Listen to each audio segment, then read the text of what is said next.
Hello friends, आज की video में देखिए हम बात करने वाले हैं सीए इंटर के अंदर जो आपका एक सबसे टेक्निकल पेपर माना जाता है टैक्सेशन का। इसके अंदर जो आपका जीएसटी वाला पोर्शन है, उसी पोर्शन के अंदर हम किस तरीके से 40 प्लस स्कोर करें। पहले देखिए नई स्कीम के अंदर आपका ये पेपर होने वाला है, तो सर अब यहाँ पर जो वेटेज है इनकम टैक्स और जीएसटी की वो इक्वल है 50-50%। इसके साथ साथ जो आपका पूरा पेपर है देखिए उसमें 100 मार्क्स का पेपर है और 70-30 की रेशियो है, यानी कि 70% डिस्क्रिप्टिव और 30% आपका एमसीक्यू बेस्ड पेपर है। तो किस तरीके से जीएसटी के अंदर ही हम सर 40 प्लस स्कोर कर लें ताकि बड़ी आसानी से देखिए हमारा पेपर ये क्लियर हो जाए। और अगर फिर हम देखिए इनकम टैक्स में थोड़ी सी भी मेहनत और कर लेते हैं तो बड़ी आसानी से सर पेपर हमारा एग्जेम्प्ट हो जाएगा। ठीक है जी, तो किस तरीके से 40 प्लस स्कोर कर सकते हैं आइए बात करते हैं इस वीडियो के अंदर।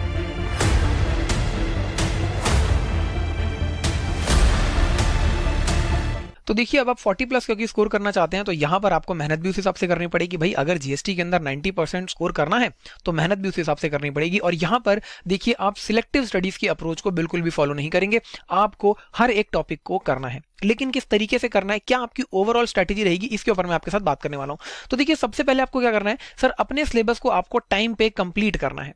जब आपका सिलेबस टाइम पे कंप्लीट हो जाएगा तभी आप देखिए प्रॉपर्ली रिविजन्स कर पाएंगे, टेस्ट दे पाएंगे और आगे जो है अपनी तैयारी को बेहतर ढंग से कर पाएंगे। तो सबसे पहली चीज आपको सिलेबस अपने टाइम पे खत्म करना है। इसके बाद देखिए जब आप सिलेबस को कर रहे होंगे तो आपको आइडेंटिफाई करना होगा कि पर्टिकुलर टॉपिक की वेटेज क्या है। आपको चैप्टर वाइज देखिए वेटेज पता होनी चाहिए और जिन टॉपिक्स की देखिए वेटेज सबसे ज्यादा है उनकी प्रैक्टिस आपको ज्यादा करनी है।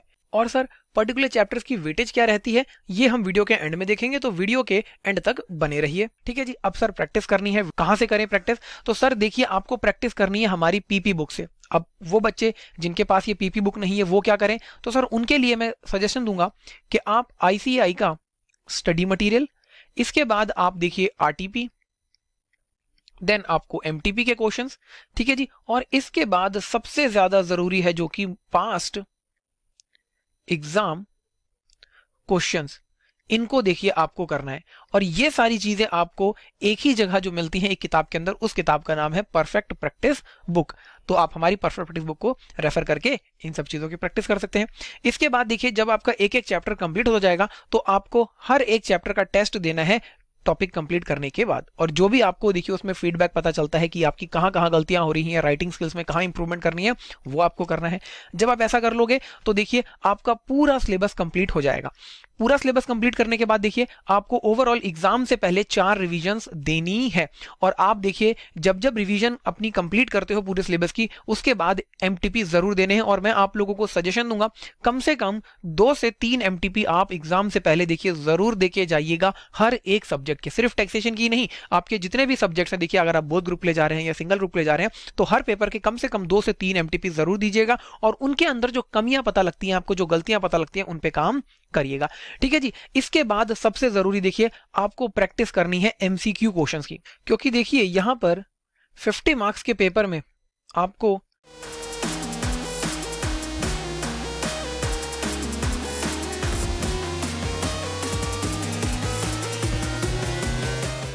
%30 जो है एमसीक्यू क्वेश्चंस देखने को मिलेंगे। तो यहां पर आपके सर 15 मार्क्स जो हैं वो बन जाते हैं। तो सर अब ये एमसीक्यू क्वेश्चन करने कहां से हैं? तो देखिए इंस्टीट्यूट ने देखिए चैप्टर वाइज एमसीक्यू क्वेश्चन के टेस्ट लगा रखे हैं। आपको उन सभी टेस्ट पेपर को देखिए जो चैप्टर वाइज लगे हैं, टॉपिक वाइज, उनको देना है। इसके साथ साथ स्टडी मटेरियल के अंदर भी देखिए आपको case study based MCQ question दिए हैं, वो आपको करने हैं। जो भी आपका देखिए लेटेस्ट अटेम्प्ट है उस अटेम्प्ट के आपको आरटीपी के अंदर क्वेश्चंस हैं, उनकी देखिए आपको प्रैक्टिस करनी है। इसके साथ साथ देखिए हमने भी देखिए एमसीक्यू क्वेश्चंस अवेलेबल करवा रखे हैं, वो भी आप देखिए कर सकते हैं।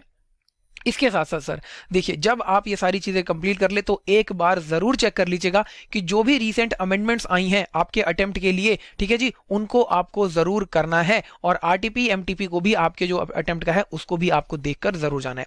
बात करूं सर मैं अगर अमेंडमेंट्स की, तो देखिए अमेंडमेंट्स के ऊपर हमने एक सेपरेट वीडियो बना रखी है, आप उसको देख सकते हैं, डिस्क्रिप्शन में उसका आपको लिंक मिल जाएगा। तो देखिए अगर इस तरीके से आप अपनी स्ट्रेटेजीज को रखते हैं तो आप बड़ी आसानी से 40 प्लस स्कोर कर सकते हैं। अब आपको समझ तो आ गया कि सर हमें क्या क्या करना है जिससे कि हम 40 प्लस स्कोर कर सकें। लेकिन ये जो चैप्टर वाइज वेटेज की आपने बात करी, अगर ये आप ही बता देते कि किस चैप्टर की कितनी वेटेज रहने वाली है तो जरा हमें थोड़ा आसानी हो जाती। तो चलिए मैं आप लोगों को एक ओवरऑल देखिए पास्ट एग्जाम के बेसिस पर एक हमने देखिए लिस्ट तैयार करी है कि कौन से टॉपिक्स हैं जो आपको अपनी प्रायोरिटी में सबसे ऊपर रखने चाहिए। तो देखिए सबसे पहले इनपुट टैक्स क्रेडिट और पेमेंट ऑफ टैक्स चैप्टर, इसको जरूर सबसे ऊपर रखिएगा। और अगर ये क्वेश्चन आप कर लेते हैं देखिए इस टॉपिक से जो आता है तो बहुत आसान हो जाता है आपके लिए स्कोर करना, क्योंकि 8 मार्क्स तक का देखिए यहाँ पर जो पहला डिस्क्रिप्टिव क्वेश्चन आता है कंपलसरी इसी चैप्टर से निकल कर आता है। इसके बाद देखिए आपका जो एग्जेम्पशंस का टॉपिक है उसको बहुत अच्छे से करना है आपको, ठीक है जी। इसके बाद वैल्यू ऑफ सप्लाई को आपको बहुत अच्छे से करना है, और इसके साथ साथ टाइम ऑफ सप्लाई आप कर लीजिएगा। बहुत आसान चैप्टर है, इन दोनों चैप्टर्स को कंप्लीट करने में आपको हार्डली 1 घंटा लगने वाला है।